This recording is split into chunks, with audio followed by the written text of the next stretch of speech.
Hey everybody, this is Matthew Soltesiak and you're listening to Not the Same Old Lions podcast. Using my sportscasting background, I speak with a variety of guests and interview key players to gain more insight on what makes this team go. As the Detroit Lions enter a new gritty era, we'll look beyond just the kneecaps when it comes to the analysis.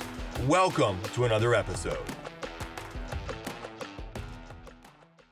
In this episode, we pick up on the theme we talked about heading into the 2023 NFL Draft, the Lions finding players who had the right fit for their team. With the draft in the books, we reflect on that theme, and all signs point to the Lions holding true to that theme. Hi, everyone. This is Herman Moore, and you're listening to Not the Same Old Lions podcast.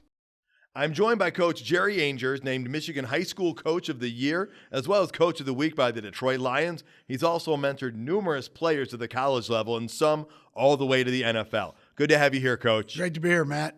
So, Coach, leading up to the 2023 NFL Draft, you and I spoke a lot about the Detroit Lions looking for guys that fit what they are doing. We talked about that being the most important factor, really, in the draft. And General Manager Brad Holmes commented on that after the draft.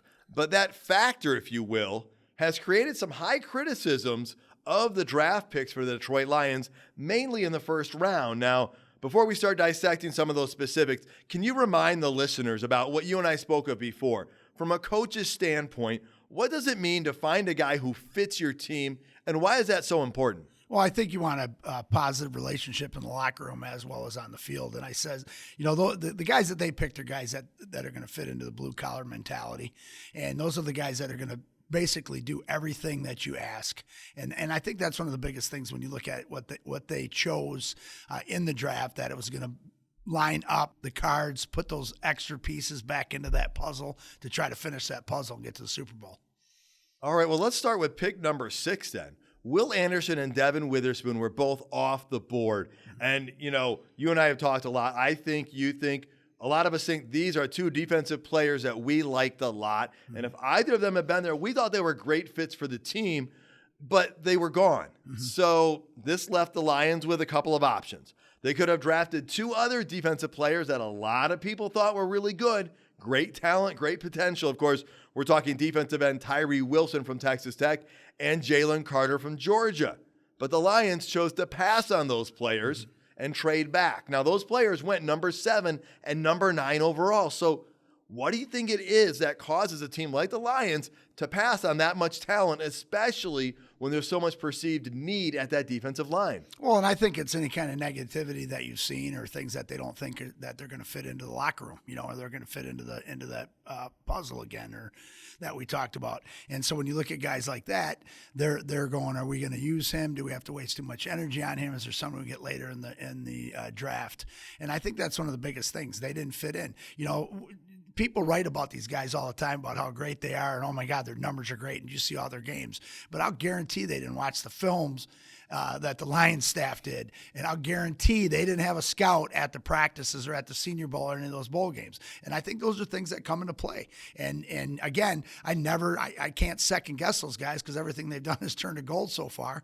And I think that's, you know, what you got to look at. And they knew somewhere down the road they were going to find a D tackle to fill that gap, the backup Bugs. Brad Holmes is ahead of everybody. He's playing chess while everybody else is playing checkers. I'm sorry. Well, you brought up a real interesting point, right? Scouts at practices. They're seeing stuff that people aren't seeing on television. That is correct. And again, you know, and you go to the Bulls. I mean, like I told you, knew what we talked about. I was down at the Senior Bowl. There's every staff had 20, 30 people there. They're watching guys. They have their checklist. They're down there on the field. They're talking to them. They're talking to the coach. The NFL staffs at the Senior Bowl, there was many teams on those staffs. And those are a lot of those guys you pick. I think it was Buffalo or one of those teams. Picked 3 or 4 or 5 of those guys the last couple of years, guys that they coached in the Senior Bowl. So those are the things you got to look at. And you know that's the microscope. We're just seeing the big picture on TV. For sure. I actually heard in a recent interview from General Manager Brad Holmes talking about the way Hendon Hooker operated in and out of the huddle and some of the intensity he was using during those things. So there is a lot more, like you said, to the puzzle than just those raw numbers that everyone falls in love with. For sure. So then the Lions went ahead and drafted at the number 12 spot. They traded back. They got Jahmyr Gibbs, running back. Same place they took Jamison Williams a year ago, also coming out of Alabama. Now, the Lions were heavily criticized for this pick. Bijan Robinson, sure, everybody wanted him, but Gibbs. Now, how does this pick stand up to you, and what might it be about Gibbs, you think, that sold the Lions on drafting him? Well, I think he's very talented, and as much as we like to throw to the backs and things like that, he fits into that. He's got shake, he's got great feet, he hits the hole. He's got well, one thing, he had 900 less yards on his body than Robinson had, and I think he fits into that. The Lions are going to use those things to offset their offense. I know that he knew there were some teams that were going to take him before he got to them. Again, he's ahead of the game. And the other thing too is read his life story. And oh my God, here's a guy that his life story, and we don't have time to go into that, but read it and see what he's gone through. He's not going to let you down because he doesn't want to experience what he experienced as a kid. Those are some excellent points. And another thing that surprises a lot of people is the Lions even talked about how Jahmyr Gibbs fits what they do. General Manager Holmes complimented Bijan Robinson, but if you look at the Lions, with David Montgomery, Gibbs fits in as a perfect complementary tandem in that backfield. I totally agree on that. Could be one of the best coming up. We will find out.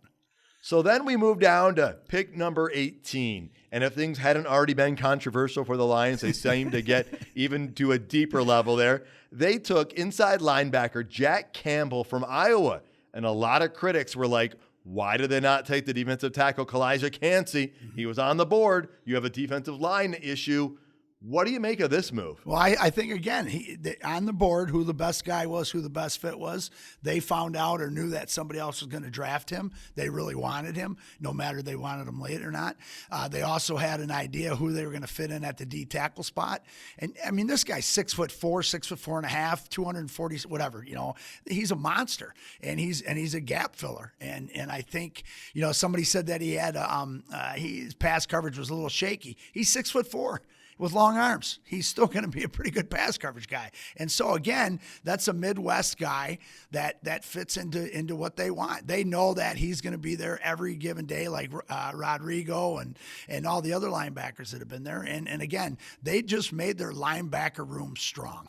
Well, significantly. I mean, if we keep with those first-round picks, these guys fit needs for the Lions, too, because they're both instant starters and upgrades at the position. Now, a lot of people are concerned about the positional value, whether it costs too much to pay these guys compared to a wide receiver, a defensive back, or a defensive tackle. But there's no doubt that the Lions upgraded starting positions on day one. Oh, for sure. And it's made them that much deeper, too. So if we move on to round two, we have guys like Sam Laporta and Brian Branch. Now, both of these picks were met with quite a bit of fanfare and much more approval from the critics than round one. So let's talk about how they fit in what the Lions do. Let's start with a tight end, Sam Laporta. Well, that was one of the ones that I second-guessed them a little bit, probably for about 10, 15 minutes. I'm a huge Notre Dame fan, and Michael Mayer is just, I thought, was one of the best tight ends, if not the best tight end in it. But then again, I started looking at the reasoning. Laporta's, he can stretch the field probably a little bit more than Mayer. They can teach him to block, down block, and stuff like that. I think that was one of the concerns, and he has some wiggle when he catches the ball. So I think that's what fit into them. More of a pass catching tight end concept. And we have Mitchell that can block when need be. And if we need to go to 12 and 13 personnel, now we're pretty deep to do that. So the Michael Mayer thing, I'm a little sad about it as a Notre Dame fan, but again, I'm not going to second guess that. Iowa turns out some pretty good tight ends. Oh, for sure. And I understand that, being a Maryland fan, I was hoping Deontay Banks, the defensive back, would make it to the Lions. It didn't happen. But here's an interesting thing I heard about Laporta is he got injured during the season last year. And if I'm not mistaken, he came back and he played in his bowl game. Mm-hmm. And I heard that might be the kind of thing that tips the scale to a guy like Campbell and Holmes because the player's given everything to the team. Yeah, totally agree with you on that. He could have easily sat out. And said, I'm getting ready for the draft. Yet he said, I'm coming back and I'm going to show you what I'm all about. So, again, fits the mold, fits the Lions culture. And I actually heard there's some other players who sat out their bowl games getting ready for the draft, and they didn't get drafted. Now, some of those players did sign on as undrafted free agents, but you can't help but wonder in hindsight if they had played in the bowl game and had something phenomenal on tape to add to it, maybe it could have tipped the scale in a different way. Yep. So also here in the second round, the Lions landed what might be considered their greatest value pick, which is picking up safety, nickelback, Brian Branch out of Alabama. This guy seems to scream Dan Campbell all the way as far as a football player goes. Yeah. Well, and look who he played for. I mean, he played for Nick Saban. I mean, come on. Again, another one of those picks where what I think it's a steal. I thought he was a first rounder. Just by watching him, and he can play so many positions for us. He'll come down in the box. He can be that nickel guy. And I think that, again, it added depth with a phenomenal rookie. And he's going to be, I think he's going to be one of those guys they're going to talk about at the end of the year, like they did with Rodrigo and them last year. Well, the nice thing is he comes into a well-established room that has so much talent and a number of veterans. There won't be as much pressure on him to play a pivotal role day one. Yeah, exactly. And again, nice backup, but also can use them in packages and bring them in when need be. So moving to the third round, we had a couple other big moves here. One big name, one big player. Hendon Hooker, quarterback out of Tennessee, and Broderick Martin, the defensive tackle out of Western Kentucky. You and I preached for a while, it seems, about the need for a backup quarterback. Looks like the Lions got one here. And this Broderick Martin guy, some people think the Lions took him earlier than need be, but he really fits something as well. What are your takes on these guys? Well, I think, with Martin, you're looking at Buggs' backup, and you're looking at McNeil staying in his true spot. I know Buggs and McNeil played a lot of reps last year, so he's going to be a plugger guy. He's a big, thick, 340, 330, 350, whatever you look at. And, he's going to do exactly what they need to do so that those linebackers that they drafted in the last couple of years can fill those holes. So I think that's great. Quarterback-wise, I'm so excited about him. He's just, I think he's got great leadership. I watched Tennessee a little bit, once he got there, and he's going to be one of those fun ones to watch, develop over the years, and he's going to be a great backup for as long as we have Goff. All right, so now we go to day 3. The Lions didn't have many picks here. This is in the past where, General Manager Holmes has uncovered some diamonds in the rough. And the guys they took late this year was offensive tackle Colby Sorsdale from William and Mary and wide receiver Antoine Green out of UNC. The interesting thing about Green is Dre Bly, the new defensive backs coach, coached him at UNC, so maybe he had some inside info there. Yeah. But you see any potential with these guys? Well, I definitely think about William and Mary. Where's that school? A lot of people were probably asking that. Could he have left and went to the portal? Absolutely not. He stuck to his guns and played for a team that he started with. Again, he fits our culture. And I think that's why they took him. And, wideout receiver, you look at some of the things that he did last year, stretching the field again. What's his numbers like? Who knows? But you also have an insight. We go back to that. Bly coached him or was there in that situation. He saw him firsthand. So he probably had a lot of input on that one. Yeah, as a defensive backs coach, your guys are going up against him in practice. You know a lot about what this player's potential could be. Yeah, for sure. So then we go, and the Lions picked up a good number of undrafted free agents, one of which I know you have some firsthand experience working with, and that's linebacker Trevor Nowaski out of Saginaw Valley State. So let's talk about some of these guys. Let's start with Trevor. What are some things you like about him? Well, Trevor's a big, long body, tough kid, fast. He is fast. He ran a 4.5. I was talking to some scouts down at the Senior Bowl about him and said, hey, have you guys looked at Nowaski? They really hadn't heard of him. And they kind of questioned what speed was, that we may not, as college coaches, know what speed is. Well, Trevor's got some speed. Watch his highlight reel on a blocked extra point when he was our wing, and he ran the guy down at the 10 or 12-yard line as he went by all of our other guys. Again, his dad, Jim, played Division III football, had an opportunity on an undefeated team to play in the NFL.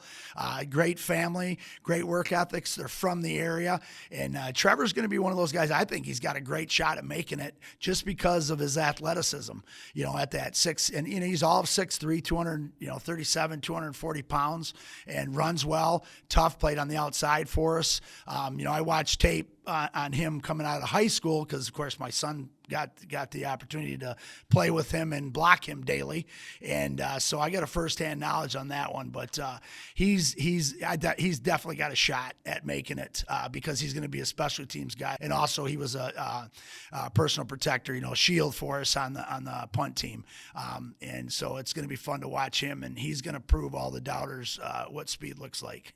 That's awesome and exciting because I know Lions fans always love it when someone from the state of Michigan gets picked up and you kind of see where they make their way on the roster and what they do through training camp. Yeah. And he blew up, and again, I'm going to go back. He blew up his pro day.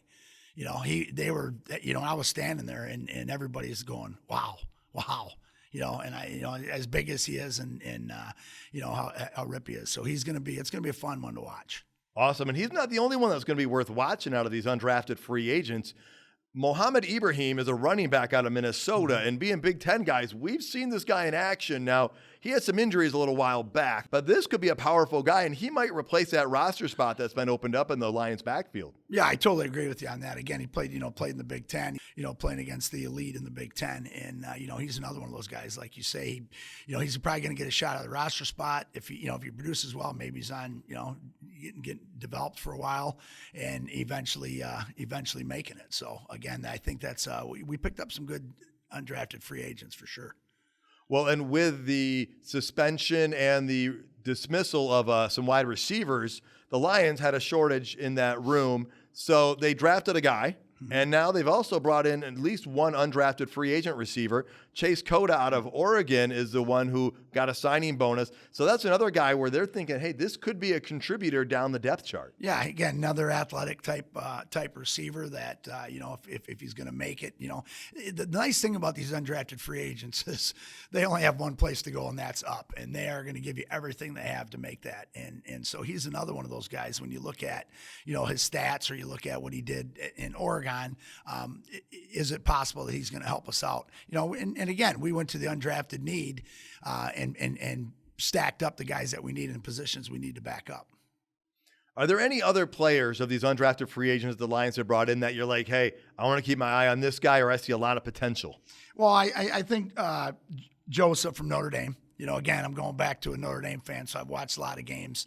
I think he's one of them. And Chris Smith, I think he's another two at the D tackle spot. Those two guys could get a possible shot and, give us some minutes or at least give us some, practice guys or backup guys that could help. Again, it's such a hard climb as an undrafted free agent, but we've done pretty well at the lower drafts and lower round drafts that these guys may develop into something that we can possibly help us in the future. And like you said, it is such a hard climb to get to that 53-man roster, but there's always a practice squad, which could be a stepping stone as well. Well, and that's it. I mean, that's the biggest thing, and that's what a lot of these guys are shooting for. Once they get there, they're around. And with the 17-game season, you got to have some pretty good guys in the practice squad because there's guys dropping. Last year, look at our DBs and our safeties and stuff, and we start losing bodies, and now we're into, look at the Niners with their quarterback situation. So you have to have – it has to be full. And it has to be full with quality guys that you can bring up and at least become backups or run special teams during those situations. And I think that's one thing with Joseph. He could be in that special teams concept, and we still got another backup at a safety position. Awesome. Well, we're getting ready to wrap things up. Is there anything else you'd like to add before we get going? I know that the undrafted free agents are in this weekend with the Lions, so it'll be interesting to see how that turns out. And, boy, I'd love to sneak down there and try to watch a couple of those practices, but I doubt that's going to happen. That's exciting times. There's lots of these things coming up before the preseason. Obviously, we've got the mini camps, the training camp. There's going to be a lot of great things and a lot of excitement now that we have a better idea of what this team's starting to look like. Oh, yeah, for sure. And it's fun because, we were so worried about these splash players in the draft picks, and now we're just getting splash players that fit into spots. And so it's going to be fun to watch them develop. And again, this year at this time or, a couple months before this, next year, we're going to be laughing when everybody says, wow, Brad Holmes is pretty smart. As I said on social media, I do believe this Detroit Lions draft is going to age better than most people's social media comments. Yeah, I like that. That's a good one, too. Yep, that's awesome. All right, Coach, thanks so much for joining us. Thanks, Matt. Appreciate it. Go Lions. And thank you so much for tuning in, folks. If you have any questions you'd like us to answer, be sure to leave a comment on YouTube at Not the Same Old Lions Podcast. You can also follow the show on Twitter at Matt Soltesiak. Please hit that subscribe button as well. And until next time, stay gritty, my friends.